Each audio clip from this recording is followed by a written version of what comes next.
இந்த வீடியோவை பாருங்க. படத்தோடைய டைட்டில் எடுத்துக்கிட்டோம் அப்படின்னா அயலான்னு வச்சுருப்பாங்க. அயலான்ங்கிறது யாரை குறிக்குது அப்படின்னா ஹீரோவையும் ஏலியனும் தான் குறிக்கும். ஹீரோ அவர் சொந்த ஊரை விட்டு சென்னைக்கு வந்திருப்பாரு வேலை தேடி. அதே மாதிரி ஏலியனும் சொந்த இடத்த விட்டு பூமிக்கு வர மாதிரி காமிச்சிருப்பாங்க. இதை கனெக்ட் பண்ணுற விதமாக டைட்டில் கீழே டெஸ்டினேஷன் எர்த்துன்னு டேக்லைன் கொடுத்துருப்பாங்க.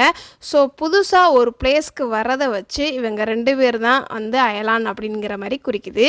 இது கூட ஹீரோயினும் இன்ட்ரோ சீனில் சென்னையில இருந்து கிராமத்துக்கு வர மாதிரி தான் காட்டியிருப்பாங்க.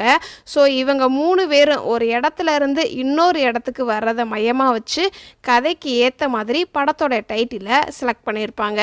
இந்த ஸ்பார்க்கை இவர் தான் கண்டுபிடிப்பாரு. அதுக்கப்புறம் தான் வில்லன் கைக்கு வரும். இது எவ்வளோ முக்கியம் அப்படிங்கிறதுக்கான ரெஃபரன்ஸுக்காகவே எடுத்தவரே வில்லன் கொல்ற மாதிரி காமிச்சிருப்பாங்க.